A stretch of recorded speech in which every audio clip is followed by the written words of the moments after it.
Welcome to Cosmic Diaries. This is Priya Kali, your astrologer. Thank you so much for tuning in.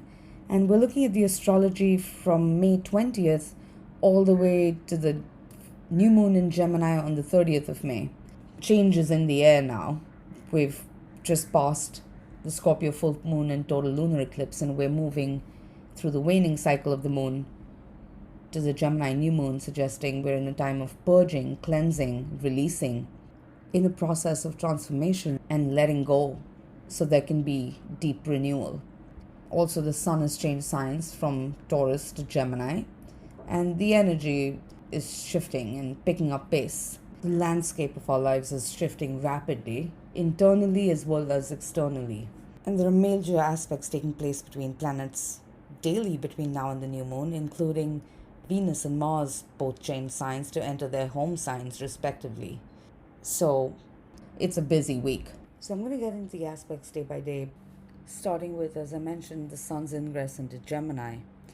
Pay attention to where you have Gemini in your chart, because over the next 4 weeks, the sun's transit is shining a spotlight on this area of your life. Gemini is an air sign, and it's a mutable sign. It's a Mercury ruled sign. It's a very mercurial sign, which means that things can shift and change very quickly. Gemini rules the mind, represents duality, choices. It's very mental energy. And with Gemini, it could be easy to see things in black and white. But really, the key with Gemini is to not go to extremes and to stay in the middle. Gemini also rules all forms of communication, writing, reading, and how we communicate with one another.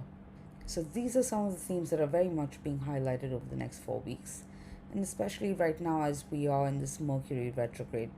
Because then on the 21st of May, Mercury and the Sun meet in a conjunction. So Mercury is Kazimi, the Sun, or in the heart of the Sun, as I record this. Kazimi being an Arabic phrase which means being in the heart of the Sun. And we can expect at least one moment of deep clarity or a conversation with an important figure, helping us see a situation in a new light, or see another side of the story, perhaps asking us to review and reconsider recent decisions. This Mercury retrograde in conjunction to the Sun is also bringing home the story of this Mercury retrograde, which will be important because later this year Mars is going to go retrograde in Gemini, and Mars will be in Gemini for 6 months. So the conversations you're having right now are certainly setting the stage for what's to come further down the line. So pay attention to what's surfacing. Even if there are darker truths or bittersweet truths to confront, only then can you make informed choices moving ahead. So whenever you're listening to this forecast, look at what was unfolding around the 21st of May, because there are deep truths that are coming to light. We're reaching deep insights, clarity, and nuggets of wisdom or gold. Be very honest with yourself, then it'll be easier to communicate with others honestly and authentically. There is something rebirthing in the ashes of the past, but stay with the process, because there's still plenty more for us to learn. Then you can make informed choices based on the truth rather than just half of the story. On the 22nd of May, the moon enters Pisces and reaches last quarter phase, and we are entering the deeper waning phase of the moon. But this last quarter phase is a chance to make final adjustments when we're understanding where we've been, what we want to release, making adjustments and course corrections as we move to the new moon and prepare to start over. With the moon in Pisces and the sun in Gemini, it may seem like we have a lot of choices to make. Again, it could be easy to see things in black and white, but with the moon square to the sun, we're also seeing that things aren't so black and white. Our emotions primarily. So as much as the sun in Gemini wants to rationalize something and just neatly label everything, this may not be entirely possible, whether you're dealing with a relationship or just personal emotions and the choices that are before you. It's important now that we're separating fact from fiction. Our feelings are real, but they aren't always reality.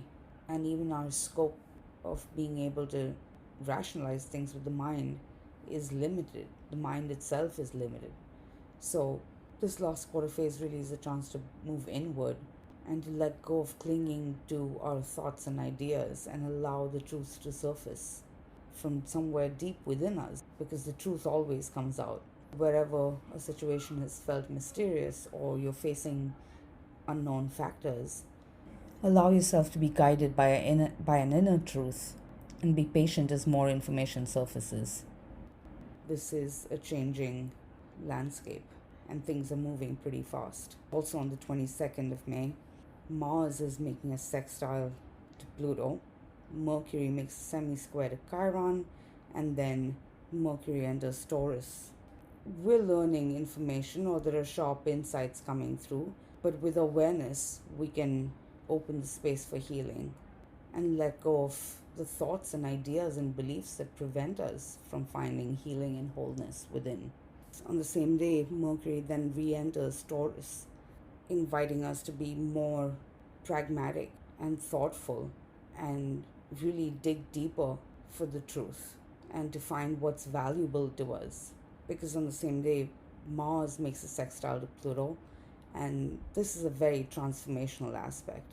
We're releasing the past, and there can be deep healing as well, but this is the kind of healing, it feels more like a surgeon's wound where we've got to cut something out so healing can happen.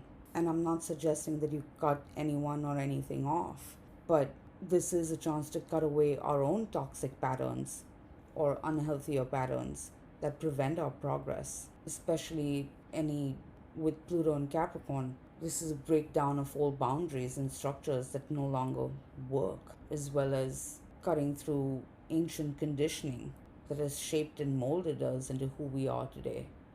And this could be conditioning that's been handed down from parents, from society, the culture we grew up in our upbringing, which is part of our individual makeup and psyche.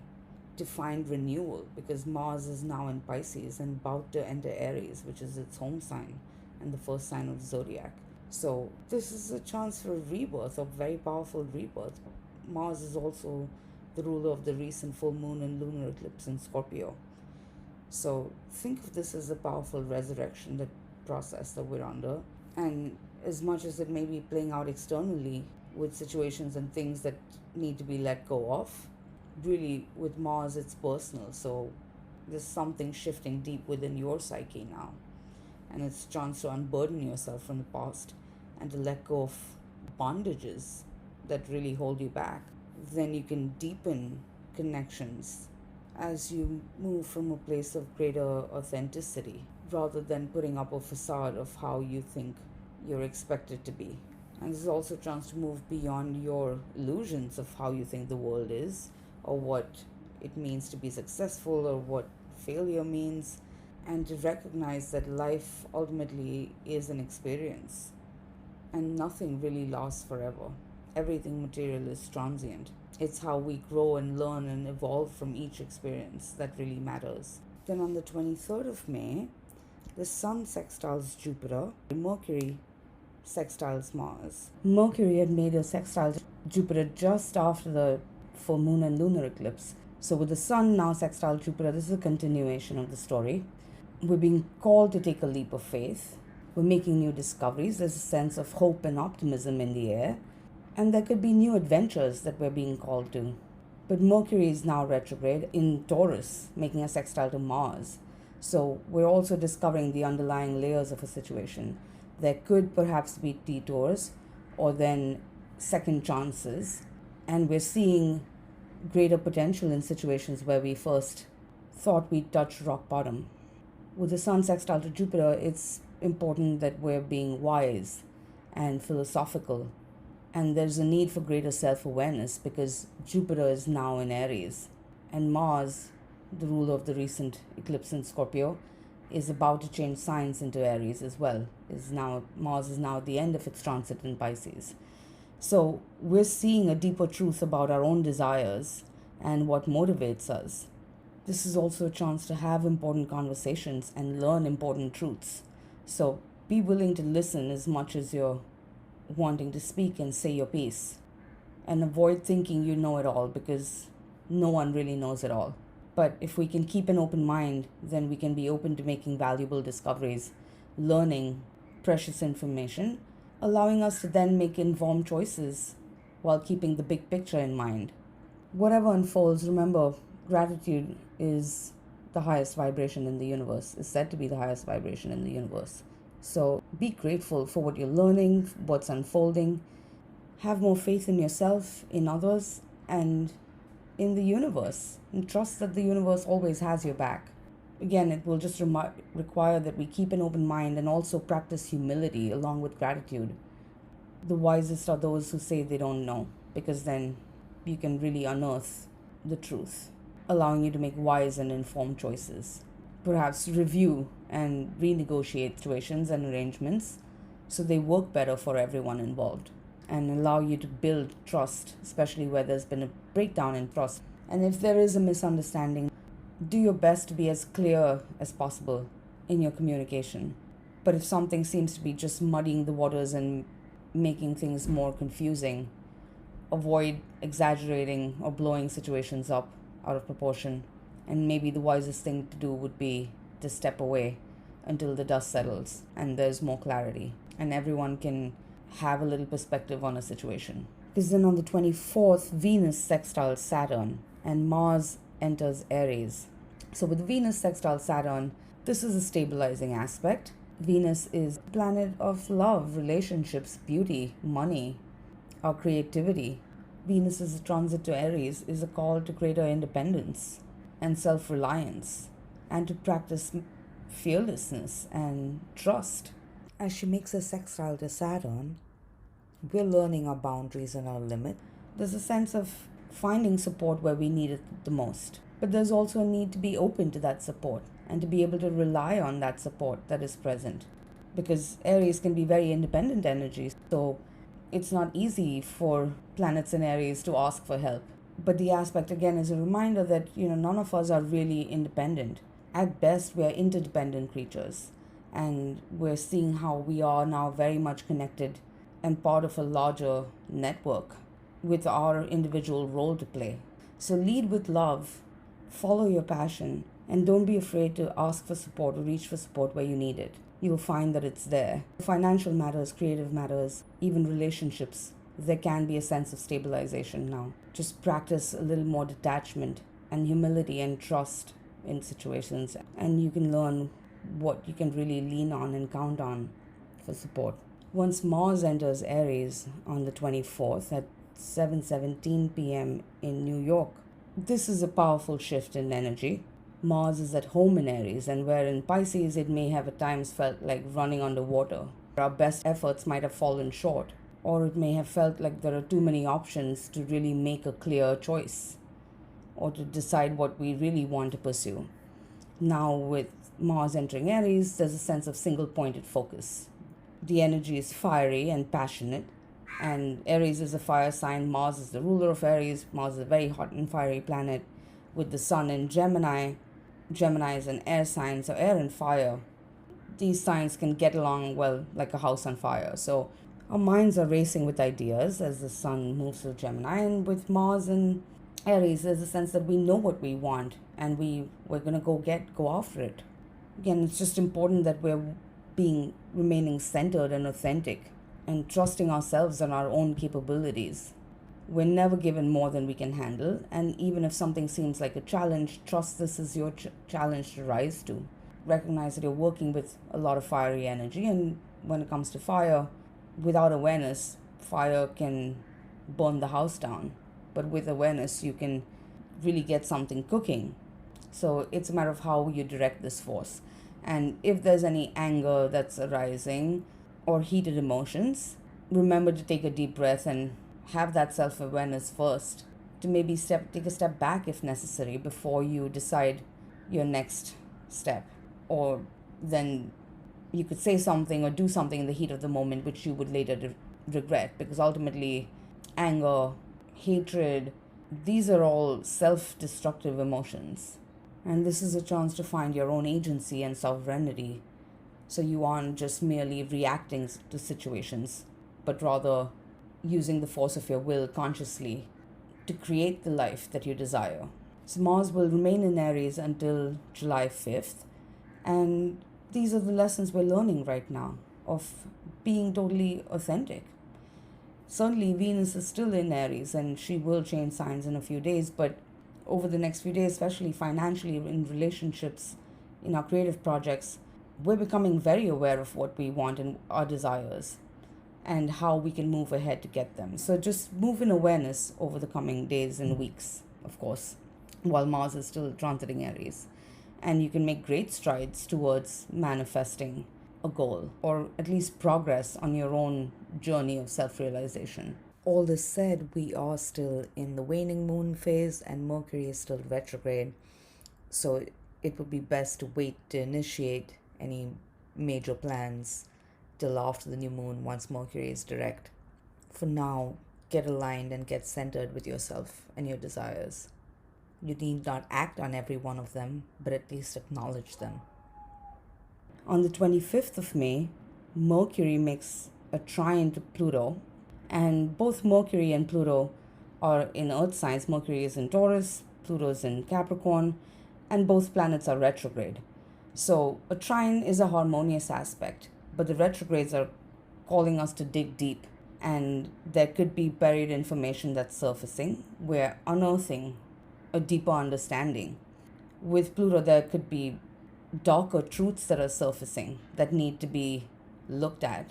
And we're looking at what has taken root in our minds, and that is crowding space in our minds and not allowing us to focus on all the good and what is blossoming in our lives when we're so focused on what's dead and gone and the weeds that have taken over. So this is really a chance to uproot the past that's no longer serving you and a weight that you've been carrying, and to let go of beliefs and ideas and opinions and thought patterns and communication patterns that no longer serve you. You let go of stuck and stubborn thought patterns or opinions and ideas that prevent your progress. And the more you can lighten your load mentally and clear mental space, you can dig through to the bottom of the truth. And although there are darker truths surfacing, there's a nugget of gold in there for you. And you're learning something really valuable and precious, allowing you to make adjustments and shape your life more consciously moving ahead. And with Pluto and Capricorn, this is about letting go of our attachments to our conditioning and the way we think things should be, or our expectations and ideas of how something should be, or what success looks like, or what failure looks like, or what relationships look like. And then we can start to appreciate what is present and what is golden and worth preserving in the present. Then on the 26th of May, Mars makes a semisquare to Uranus. And this could bring sharp realizations, sudden developments, unexpected developments. But nothing happens in a vacuum, so the seeds of what's unfolding now have been planted before. It may be that we find the strength to finally let go of something that's been limiting our progress, to cut away or break ties from something that is no longer a helpful influence. This is certainly shaking things up. Because on the 27th of May, Venus makes a square to Pluto. And this is an intense aspect as well. We're turning a corner, but squares will also always ask for inner resolution. So look at what within you needs to evolve now, so you can enter this new chapter with greater self-awareness and awareness of what really matters to you. We're releasing the past on a powerful level, reevaluating our goals, our relationships, financial situations, so there can be true transformation. Give yourself permission to feel what you feel and want what you want, and to acknowledge your desires without necessarily labeling them as right or wrong. And to also confront our demons equally, so they don't continue to cast a shadow on the life that we're creating. And so we can break away from such destructive patterns and reclaim power and authority in our own lives to create the lives that we desire. Then on the 28th of May, Venus thankfully enters Taurus, which is her home sign, and she's infinitely more comfortable here than in Aries.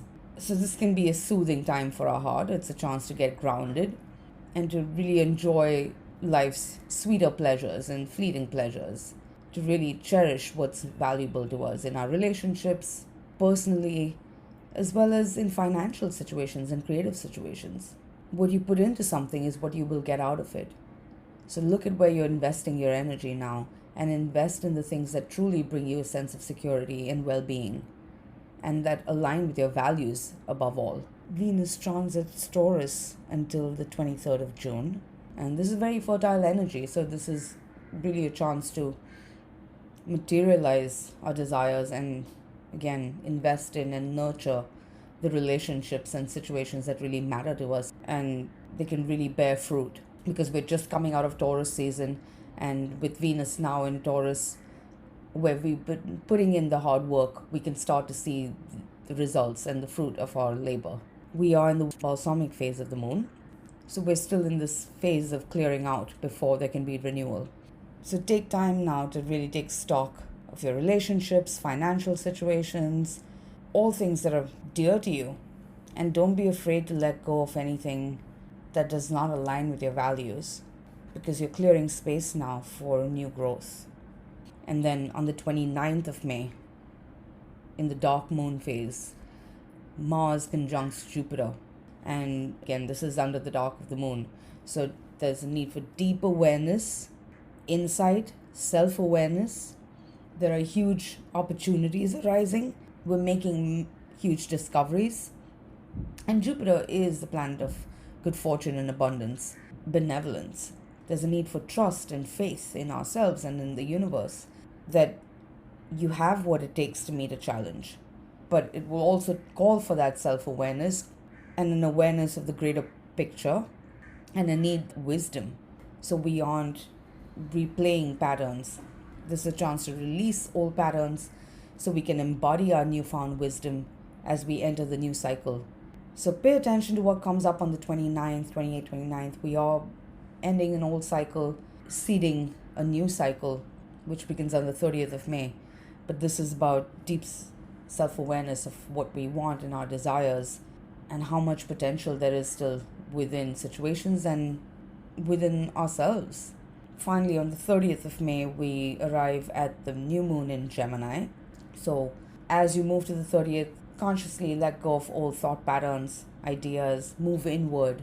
Take time to be in silence, perhaps spend time in nature and in solitude. Any time spent in self-reflection and solitude will bring great benefits and profound realizations about ourselves. Then as the new moon aligns on the 30th of May, we can move ahead and make conscious choices based on everything that we've learned and our newfound wisdom. And of course, even Mercury now, as we head to the new moon, is stationing to a halt and will station direct on the 3rd of June. So we are also entering Mercury's storm phase, a time when information tends to surface. So story is unfolding, and there's a lot more yet to learn. So be patient with the process, and especially just before the new moon, 28, 29, take time to go inward, be with yourself, reconnect with your heart, reconnect with your desires, spend time in self-reflection, and whatever answers you seek, have faith that they're already within you. It just takes for us to be quiet and still enough to be able to listen to what's arising within us. So the more you can move inward, you can find the answers and solutions that you seek, allowing you to move ahead and make huge strides. And I'll have a lot more to say about the new moon in Gemini next week, but I'll stop here for now. I hope that was helpful and insightful and useful. And if you haven't, or even if you have already listened to the Scorpio Full Moon podcast, you might want to listen to that again every few weeks or once a month as the months progress and we move through the next 6 months. On a personal note, next week I am traveling back to New York, so a lot is shifting on my end as well here, and things have been a little hectic and busy, hence the reason why this forecast was a little late. So I still have a whole lot of packing to do, and traveling between India and New York is never easy for me. It's always bittersweet. But changes are in the air, that's for certain, and I'm trying to stay as centered as possible moving ahead. And I hope you are doing the same. But I am available for astrology consultations. So if you want a closer look at the energy and how this is all playing out for you in your chart, please do email me at priya@cosmicdiaries.com. If you email me over the 23rd or 24th, it may take me a couple of days to get back to you, but I'll be back to you as soon as possible. I'm going to hit the ground running once I get back to New York. So I'll be in touch very soon. But other than that, I wish you a safe and happy week ahead. Move in awareness, and I will catch you on the other side. Thank you for listening. This is Priya signing off from India for the last time for a little bit. Namaste.